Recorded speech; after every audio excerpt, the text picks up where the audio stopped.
Hello friends, इस video में हम साइको एनालिटिक थ्योरी के अकॉर्डिंग एनालिसिस करने वाले हैं एनिमल मूवी का। इससे पहले वाली वीडियो में हमने बात करी थी psychological analysis of animal movie. वो ओवरऑल हमने कंटेक्स्ट लिया था कि एनिमल मूवी के अंदर क्या-क्या साइकोलॉजिकल रेफरेंस दिखाए गए हैं।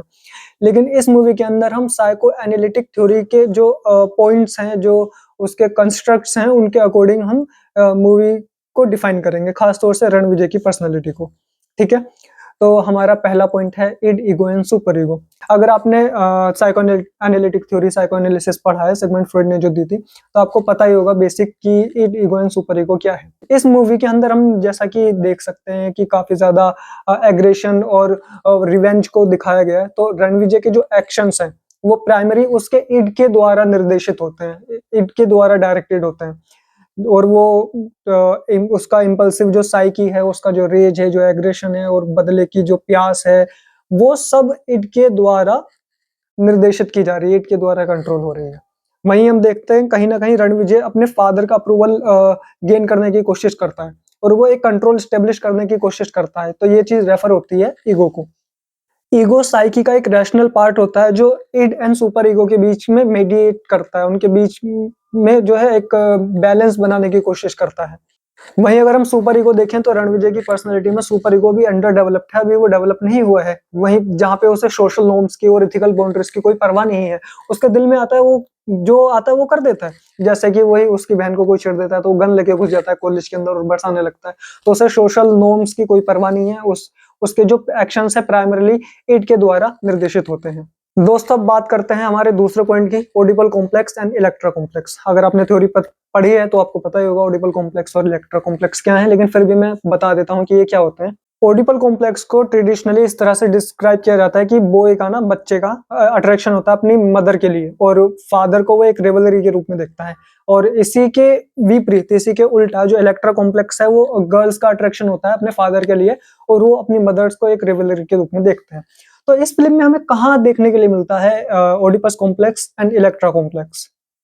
कहीं न कहीं हम देखते हैं कि रणविजय अपनी मदर से भी अटैच है। तो जो उसकी अटैचमेंट है उसकी मदर के साथ में, और जो फादर के लिए कहीं न कहीं उसके अंदर रेज और गुस्सा भी है, वो उस वजह से भी हो सकता है क्योंकि वो उसका प्यार उसको नहीं मिला। इस वजह से भी हो सकता है, लेकिन इसको एक इस रेफरेंस में भी देखा जा सकता है कि वो अपने फादर को एक रिवलरी के रूप में देखता है। वो अपनी माँ को एक माँ अपनी माँ को अपने फादर के उसमें रिप्लेस करना चाहता है, क्योंकि उसको अपने पिताजी का प्यार नहीं मिल रहा है, तो कहीं न कहीं माँ से भी उसका अफेक्शन है। जो ये ओडिपल कॉम्प्लेक्स है, वो कहीं न कहीं उसके एंगर को और ज़्यादा फ्यूल करता है अपने फादर के लिए। और लास्ट में हम देखते भी हैं कि वो कहीं न कहीं एंग्री है, जब वो कहता है लास्ट में अपना रोल रिप्लेस करता है कि आप अब पापा का रोल करोगे और मैं फादर का रोल करूँगा। कहीं न कहीं उसके अंदर एंगर भरा हुआ है। ये पॉइंट को ऐसे भी एक्सप्लेन किया जा सकता है दूसरे रेफरेंस में, साइकोएनालिटिक थ्योरी के अकॉर्डिंग नहीं, साइड में अगर हम रखें अभी थोड़ा साइकोएनालिसिस को, कि उसको उसके पापा का प्यार नहीं मिला है, इस वजह से वो परेशान है। तो इसको ओडिपल कॉम्प्लेक्स के रूप में देखना ज़्यादा सही नहीं होगा मेरे अकॉर्डिंग, लेकिन ओडिपल कॉम्प्लेक्स का थोड़ा-सा रूप इसमें हमें देखने के लिए मिलता है। वहीं अगर हम गीतांजलि की बात करें, जो रणविजय की वाइफ है मूवी के अंदर, उसके अंदर भी इलेक्ट्रा कॉम्प्लेक्स है। वो सबकॉन्शियसली रणविजय के अंदर अपने फादर फिगर को देखती है कि उसको अपने फादर की इमेज नज़र आती है रणविजय के अंदर, अपने हस्बैंड में। दोस्तों, अब बात करते हैं हमारे थर्ड पॉइंट की, डिफेंस मैकेनिज्म्स। साइकोएनालिसिस थ्योरी के अंदर कई तरह के डिफेंस मैकेनिज्म्स की बात की गई है, जिनसे इंसान अपने आप को बचाने की कोशिश करता है, जिनकी मदद से ये साइकिक एबिलिटीज होती हैं। फॉर एग्जांपल, अगर मैं सिगरेट पीता हूँ, तो और कोई मेरे से कह रहा है कि नहीं, सिगरेट पीना स्वास्थ्य के लिए हानिकारक है, तो मैं इस चीज को रैशनलाइज कर दूंगा कि नहीं, सिगरेट तो मैं इसलिए पीता हूँ ताकि मेरा स्ट्रेस कम हो जाए, तो मैंने इसको रैशनलाइज कर दिया। ये एक एग्जाम्पल था। इसमें से एक है डिनाइल या डिस्ट्रैक्शन फ्रॉम द रियलिटी, जैसे कि किसी की डेथ हो गई और बंदा अभी तक सोच रहा है कि नहीं, अभी तक वो है मेरे पास में। तो ये कुछ डिफेंस मैकेनिज्म्स होते हैं जिनका इस्तेमाल करते हैं हम अपने साइकी को प्रोटेक्ट करने के लिए। तो मूवी के अंदर हम देखते हैं रणविजय भी बहुत सारे डिफेंस मैकेनिज्म इस्तेमाल करता है। डिनाइल का इस्तेमाल कर रहा है क्योंकि वो अपने ट्रू इमोशंस एंड वुल्नरेबिलिटी को एक्नॉलेज नहीं करता है। वो प्रोजेक्शन का भी इस्तेमाल करता है, प्रोजेक्शन भी एक डिफेंस मैकेनिज्म है। वो प्रोजेक्शन का इस्तेमाल करता है, वो अपना एंगर और एग्रेशन दूसरों के ऊपर निकालता है और अपने वायलेंट को जस्टिफाई करता है तर्क देकर, जैसा कि मैंने बताया था। जैसे कि वो कॉलेज में गन लेकर घुस जाता है और सबको मारता है और फिर वो बाद में जस्टिफाई करता है कि ऐसा नहीं तो ऐसा हो जाता। तो उसने ने प्रोजेक्शन का इस्तेमाल किया, अपने अपने पापा के लिए जो उसका गुस्सा था वो कहीं ना कहीं उसने जाके कॉलेज में दूसरे लड़कों पे निकाला। इन डिफेंस मैकेनिज्म्स की वजह से कहीं न कहीं टेम्परेरीली उसका जो पेन है, जो उसका इमोशनल पेन होता है, वो थोड़ा बहुत कम तो होता है, लेकिन उसकी पर्सनल ग्रोथ और उस हेल्दी रिलेशनशिप को बनाने में नुकसान होता है। वो अपनी अपनी पर्सनल ग्रोथ पे ध्यान नहीं दे पाता है और जो हेल्दी रिलेशनशिप है वो मूवी के अंदर रणविजय की नहीं बन पाती है। हमारा जो 4th पॉइंट है वो है psychosexual stages of development. Psycho analysis theory के अंदर psychosexual stages of development total 5 हैं। उसमें से अगर हम देखें फिल्म के अंदर तो जो रणविजय है वो कहीं न कहीं फिक्सेटेड है फैलिक स्टेज के ऊपर। फैलिक स्टेज 3rd स्टेज होती है साइकोसेक्सुअल स्टेजेस ऑफ डेवलपमेंट की, जब बच्चे की पर्सनैलिटी फॉर्म हो रही होती है। ये 3 से 6 साल तक चलती है। रणविजय फिक्सेटेड है अपने इस स्टेज पर, फैलिक स्टेज पर, और उसका जो ऑब्सेशन है पावर के साथ में, कंट्रोल के साथ में, मैस्कुलिनिटी के साथ में, कहीं न कहीं वो इस फिक्सेशन का मैनिफेस्टेशन हो सकता है। हम देख सकते हैं कि जो उसके प्राइमरी मेथड्स हैं कॉन्फ्लिक्ट रेज़ोल्यूशन के, वो एग्रेशन और वायलेंस है। वो भी इस चीज़ को और ज़्यादा इंटरप्रेट करने में सहायक होते हैं। वो हम देख सकते हैं कि वो इस स्टेज पे फिक्स हो गया है, वो वहाँ से आगे नहीं बढ़ पाया है। तो बात करते हैं रेपिटिशन कंपल्शन के बारे में। ये 5th पॉइंट है। तो रेपिटेशन कंपल्शन क्या होता है? रेपिटेशन कंपल्शन के अंदर ये भी साइकोएनालिसिस थ्योरी का एक पार्ट है। रेपिटेशन कंपल्शन के अंतर्गत व्यक्ति क्या करता है, अब उसकी अनकॉन्शियस टेंडेंसी हो जाती है अपने ट्रॉमेटिक इवेंट को रिपीट करने की और उसके जो सर्कमस्टेंसेस होती हैं उन चीज़ों को रिपीट करने की। और मूवी के अंदर भी हम देख सकते हैं रणविजय रिपीटेडली वायलेंट बिहेवियर में और बदले की भावना में रहता है। वो बार-बार बदला लेने की कोशिशें करता है, अपने फादर का अप्रूवल लेने की कोशिशें करता रहता है।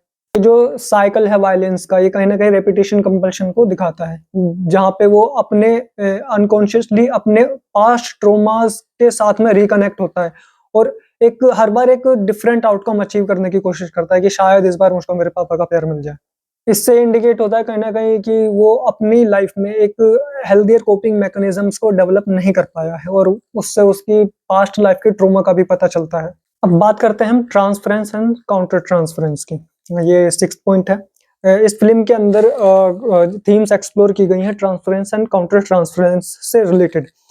जो उस रणविजय की इंटेंस फीलिंग्स हैं अपने फादर के लिए, जो बचपन में जैसे इमोशंस होते हैं एक बच्चे के, वही इमोशंस उसके बड़े होने के बाद भी हैं और वही इमोशंस को वो आज भी प्रोजेक्ट करता है अपने पिता के लिए।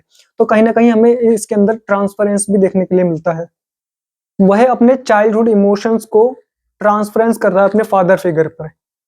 अब बदले में बलबीर जो रणविजय का फादर है मूवी के अंदर, वो काउंटर ट्रांसफरेंस का इस्तेमाल करता है। वो किस तरह से रिएक्ट करता है, वो रणविजय के एग्रेशन को और एंगर को कंट्रोल करने की कोशिश करता है अपने तरीके से। इन डायनामिक्स को अगर हम समझें तो हमें जो कैरेक्टर्स हैं उनकी कॉम्प्लेक्सिटीज को समझने में भी काफी ज्यादा हेल्प मिल सकती है।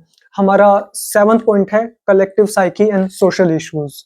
फिल्म को कहीं ना कहीं एक रिफ्लेक्शन के तौर में भी देखा जा सकता है जो हमारे समाज को दिखाती है कहीं ना कहीं, जैसे कि सोसाइटी के इशू, जैसे कि prevalence of violence, toxic masculinity और डिसफंक्शनल फैमिली डायनामिक्स, जो हम अपने आसपास भी देख सकते हैं।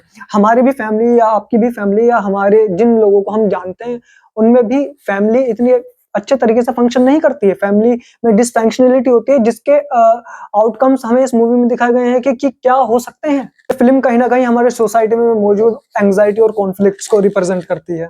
अगर हम इस नजरिए से देखें मूवी को, तो फिल्म जब इन थीम्स को एक्सप्लोर कर रही है तो ये व्यूवर्स को कहीं ना कहीं इनकरेज कर सकती है कि भाई इन इश्यूज से निपटा जाए एक हेल्दी तरीके से, क्योंकि मूवी का नाम ही है एनिमल जानवर। उसमें कोई भी इंसान नहीं है, ना तो बॉबी देओल इंसान है, ना ही रणवीर कपूर इंसान है। दोनों के अंदर एक रेज, एग्रेशन और वायलेंस दिखाया गया है, उनके ट्रॉमास का, फैमिली कॉन्फ्लिक्ट्स का, और कॉन्फ्लिक्ट से जिस तरीके से निपटा जाता है उस तरीके से दोनों पार्टियों का नुकसान ही होता है। साइकोलॉजी के अंदर मेथड्स ऑफ कॉन्फ्लिक्ट रेजोल्यूशन भी होते हैं, win win approach, win loose approach. तो लेकिन जो इस मूवी के अंदर अप्रोच दिखाया गया है वो लूज लूज अप्रोच है। मूवी के अंदर बताया भी जाता है कि अगर तुम एक को मारोगे तो उसके परिवार में से इतने सारे लोग हैं, तुम्हें वो सब मारने के लिए आएंगे, तो कहीं ना कहीं दोनों ही परिवारों का नुकसान बढ़ता जाता है। तो ये दिखाया गया है कि लड़ाई से आउटकम नेगेटिव्स ही आते हैं। इसलिए एक बेहतर कॉन्फ्लिक्ट रेजोल्यूशन स्ट्रेटेजी की हमें जरूरत है अपनी लाइफ में, ताकि हम बेहतर रास्ते पे चल सकें और आउटकम भी बेहतर हो, पॉजिटिव हो। ये वीडियो देखने के लिए आपका धन्यवाद।